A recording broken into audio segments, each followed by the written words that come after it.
48 hours ago, Donald Trump gave Iran an ultimatum.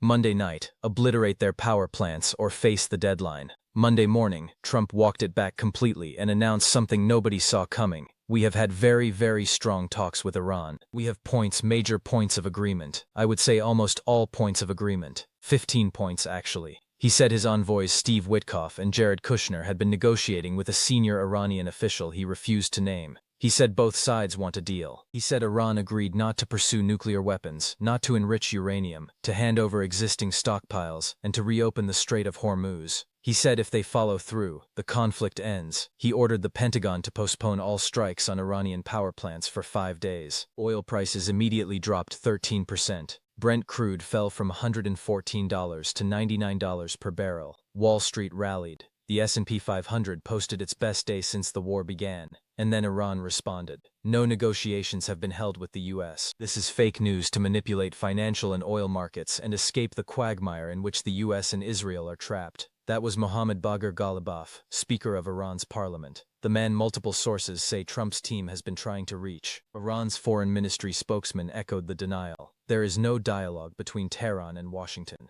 He said messages were received from friendly countries about U.S. requests for talks, but Tehran did not respond. He said Iran's position on Hormuz and conditions for ending the war remain unchanged. But before we break down who is telling the truth and what this diplomatic chaos actually means, if you value analysis that cuts through the spin from both sides, hit that subscribe button and drop a like so you never miss coverage like this. Now let's understand what Trump actually claimed. Speaking to reporters Monday morning, he said Witkoff and Kushner had been in talks Sunday night with what he called the most respected leader in Iran, though not the supreme leader. He listed specific agreements. Iran will not pursue nuclear weapons. Iran will not enrich uranium. Iran will hand over its enriched uranium stockpiles. Iran will reopen the Strait of Hormuz. He said the U.S. could obtain that uranium easily once a deal is reached. He said both sides want an agreement and it could happen in 5 days or less. He said Israel would be very happy with the terms. He said this would bring long-term guaranteed peace. He claimed Iran initiated contact. They called, I didn't call. Then he issued the order postponing strikes for 5 days to allow negotiations to continue. The market reaction was instant. Traders believed him. Oil dropped, stocks surged. The crisis that threatened to spiral into regional catastrophe suddenly looked manageable. Then Iran's denials started rolling in. Ghalibaf, the man Israeli and U.S. sources told Axios was the Iranian interlocutor, posted on social media that no negotiations occurred. He accused the U.S. of spreading disinformation to calm energy markets. Iran's foreign ministry spokesman was more diplomatic but equally clear. No dialogue exists. Messages came through intermediaries, but Iran did not engage. Their conditions have not changed. The Strait of Hormuz remains their position. The war ends on their terms or it does not end. So who is telling the truth? The answer is more complicated than either side admits. Multiple sources told CNN and Axios that no direct negotiations have taken place between U.S. and Iranian officials since the war began. But messages have absolutely been passed back and forth through intermediaries. Egypt, Pakistan, Turkey, and Qatar are all actively working to mediate. Egyptian Foreign Minister Badr Abdelati held calls Sunday with Witkoff, Iranian Foreign Minister Abbas Araghchi, and counterparts from Pakistan, Turkey, and Qatar. Turkish Foreign Minister Hakan Fidan spoke with Witkoff on Sunday. Pakistan confirmed its intelligence chief is engaging with the U.S. envoys. These are not random phone calls. This is coordinated diplomacy. Here is what appears to be happening. Trump's team has been sending messages to Iran through multiple channels testing whether Tehran is ready to talk. The messages outline potential terms. Iran reopens Hormuz. The U.S. does not bomb power plants. A broader ceasefire follows in Phase 2. Iran has been receiving these messages but has not formally responded or authorized direct talks. So Trump, facing a self-imposed Monday night deadline he knew he could not enforce, decided to announce negotiations publicly before they actually exist. The goal is threefold. First, calm the oil markets and stop gas prices from spiking before midterm elections. It worked. Oil dropped $15 per barrel on his announcement. Second, create diplomatic momentum that forces Iran to engage. If the whole world thinks talks are happening, Iran faces pressure to either confirm and participate or deny and look unreasonable. Third, give himself an exit from the power plant ultimatum without looking weak. Instead of backing down from the deadline, he is pausing strikes to allow diplomacy to work. It is a face-saving maneuver disguised as a breakthrough. Iran's response is also strategic. They deny talks to avoid looking like they caved to Trump's threats. If they admit negotiations are happening, it validates Trump's maximum pressure strategy. It suggests the ultimatum worked and Iran bent. They cannot afford that domestically or regionally, so they call it fake news while quietly keeping channels open through intermediaries. The denials are carefully worded. Ghalibaf said no negotiations with the U.S. He did not say no messages were received. The Foreign Ministry said no dialogue exists. They did not say they rejected all contact. They acknowledged messages came through friendly countries. They just did not confirm responding. This leaves space to eventually engage without admitting they did so under pressure.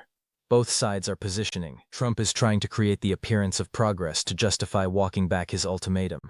Iran is denying progress to avoid looking weak while keeping the door open for actual talks later. But here is the problem. Trump claimed 15 points of agreement. He listed specific commitment. Iran will not pursue nuclear weapons. Iran will hand over enriched uranium. Iran will reopen Hormuz. These are not vague aspirations. These are concrete terms that either exist or they do not. And according to sources familiar with the discussions, they do not exist. No agreement on those points has been reached.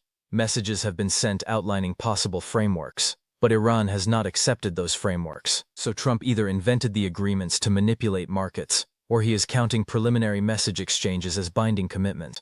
Either way, the 15 points are not real. Not yet. Maybe they become real. Maybe the 5-day window Trump created allows actual negotiations to start. But as of Monday, they are aspirational at best and fabricated at worst. And the Strait of Hormuz remains closed. Trump claimed Iran agreed to reopen it. Iran says their position is unchanged. The terms include ceasefire, guarantees the war will not resume, and compensation. The U.S. has not agreed, so Hormuz stays shut.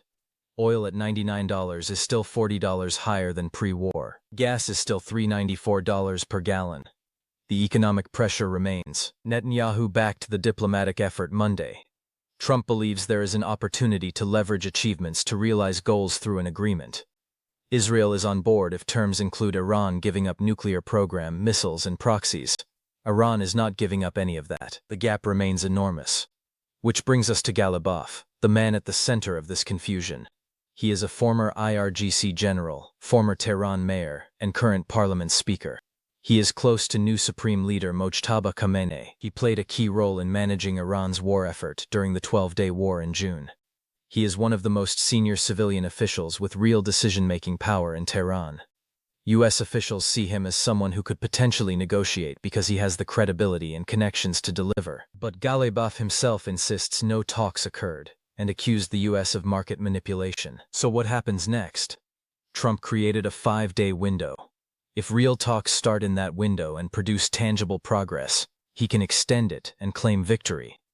If nothing happens, he faces a choice: follow through on the power plant strikes he postponed, which triggers all the consequences Iran threatened and keeps Hormuz closed longer, or quietly let the deadline pass and find some other justification for not striking. Either way, the fundamental problem remains. Iran will not surrender its leverage as long as it believes it is winning the economic war, and it is winning.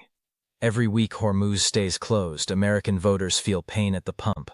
Every week oil stays above $100, Trump's political problems grow. Iran knows this. That is why they are in no rush to negotiate. They can wait. Trump cannot.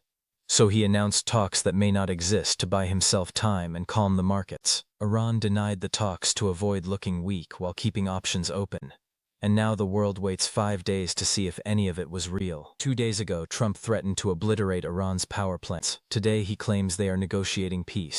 Tomorrow, we will find out if either statement was true. If this exposed the diplomatic theater happening behind the war, smash that like button, share this with someone who needs the real story, and subscribe so you do not miss what happens when the 5-day window closes.